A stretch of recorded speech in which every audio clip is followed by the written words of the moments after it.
warahmatullahi wabarakatuh.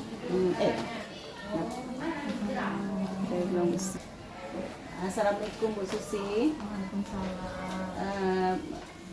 Terima kasih Bu Susi sudah memberikan waktunya untuk saya dapat saya wawancari pada hari ini. Maksud dari saya mewawancara Ibu adalah saya di kelas itu kan memiliki bermacam-macam masalah. Jadi saya ingin mengidentifikasi masalah-masalah yang saya hadapi di kelas. Jadi saya ingin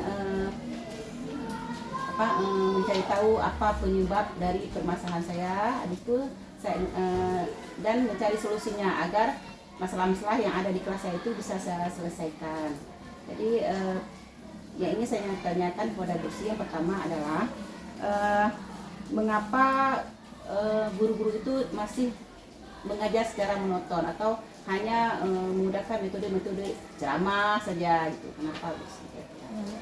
Setahu saya, kenapa guru sekarang masih menggunakan pembelajaran yang membosankan atau monoton, atau gurunya lebih aktif daripada anak? Karena kemungkinan guru-guru masih kurang memahami model pembelajaran yang lebih banyak, seperti pembelajaran inovatif, kreatif, dan sebagainya. Kemudian guru juga kurang terampil dalam melaksanakan proses pembelajaran sehingga membuat anak menjadi bosan,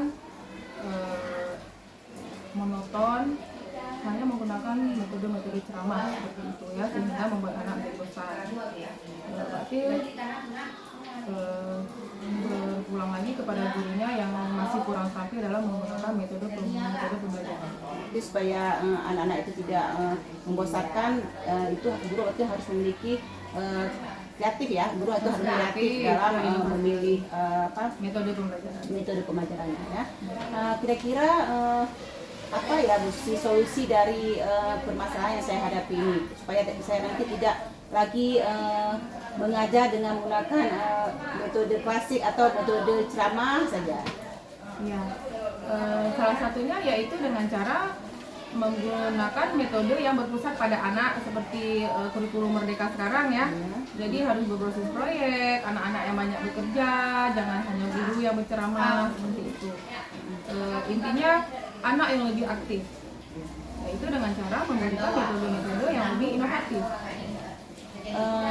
Apakah kita tuh seorang guru Bu Susi, apa sebelum mengajar itu, sebelum kita memilih materi, apakah harus kita sesuaikan dengan karakteristik siswa yang ada di kelas kita? Iya benar, karena materi itu harus disesuaikan dengan karakteristik sekolah, juga kemampuan siswa yang ada di kelas. Karena setiap siswa berbeda-beda, nggak bisa kita samakan. Misal di dalam sekolah kita ada 2 kelas paralel.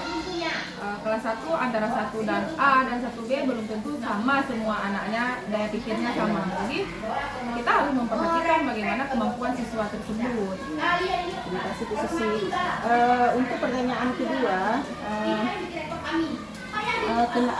kenapa pembelajaran di kelas itu boleh berbasis host atau itu berpikir kritis ya Bu Susi ya? Memang tidak bisa kita pungkiri, memang ada beberapa pembelajaran yang atau guru-guru kita atau kawan-kawan kita yang masih menggunakan pembelajaran yang masih membosankan, belum berpikir kritis. Jadi bagaimana caranya supaya pembelajaran hot gitu? Jadi kita otomatis kemampuan dari guru tersebut harus kita kembangkan ya.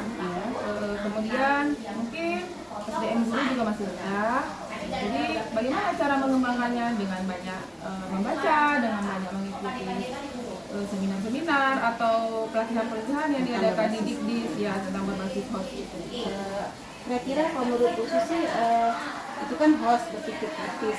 Saya kan guru kelas 1. Kira-kira kan di pemahaman host ini kadang-kadang berpikir kritis itu kan padahal tidak semua pembelajaran materi yang berbasis host ini tidak dimengerti oleh anak. Ada sebagian yang sudah mengerti. Ya, seperti pilihan ganda itu kan juga berbasis host sebenarnya kan. Apakah kira-kira di kelas 1 ini cocok saya gunakan pembelajaran yang berbasis host? Cocok, salah satunya itu pilihan ganda karena seperti kita tahu anak kelas 1 kan berpikirnya masih belum terlalu tinggi, ya.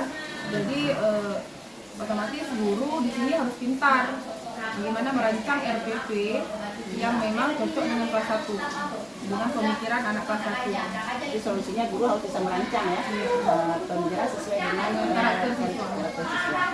Baik Bu Susi, untuk pertanyaan selanjutnya, mengapa guru itu belum menggunakan model-model pembelajaran yang inovatif di kelas? Model-model pembelajaran. Model-model seperti yang kita bilang tadi, guru-guru masih kurang memahami metode-metodenya, SDM-nya masih kurang. Jadi solusinya yaitu harus banyak dibuatnya seperti pelatihan-pelatihan seperti itulah, seminar-seminar atau pengenalan metode pembelajaran. Jadi solusinya yaitu pertama guru tadi harus banyak ikut pelatihan dan bisa mempelajari berbeda-beda baik itu di internet ataupun dengan rekan siswa ya Bu Susi ya. Dengan zaman sekarang ya. Banyak bertanya ya. Iya, ada bertanya. Ya, pertanyaan selanjutnya Bu Susi. Kan sekarang kan ini pribadi ya, saya sendiri Bu Susi ya. Bukan faktor umur atau mungkin kemalasan saya ya. Saya itu belum jarang ya.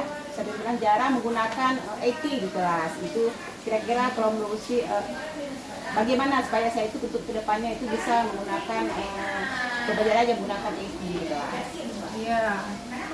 Apalagi sesuai dengan kurikulum Merdeka sekarang, memang guru dituntut lebih kreatif, inovatif, lebih siswa itu kita mengajar secara real, nyata. Salah satunya tentu dengan penggunaan metode IT. Misal di sekolah kita, apalagi kita di perkotaan, yang namanya infobus sudah biasa. Setiap kelas memang disediakan di sekolah. Memang rata-rata ada beberapa, bukan semua guru-guru yang belum mampu menguasai IT tersebut. Caranya bagaimana? Ya belajar, bertanya sama kawan, seperti itu ya, belajar sama kawan yang lebih memahami bagaimana cara memasang IT, bagaimana menggunakan IT tersebut. Apalagi fasilitas sudah disediakan di sekolah, tinggal kalau menurut saya tinggal gurunya itu mau tidak dia berubah, karena kalau untuk mencari sumbernya sudah banyak, guru banyak di sekolah yang lebih memahami. Bisa juga kita melihat di YouTube kan, kalau zaman sekarang. Terima kasih Bu Susi atas saran dan masukan yang Bu Susi berikan. Mudah-mudahan dengan solusi yang Bu Susi berikan bisa memberi perubahan saya perasaan melaksanakan tugas di kelas. Terima kasih Bu Susi. Assalamualaikum.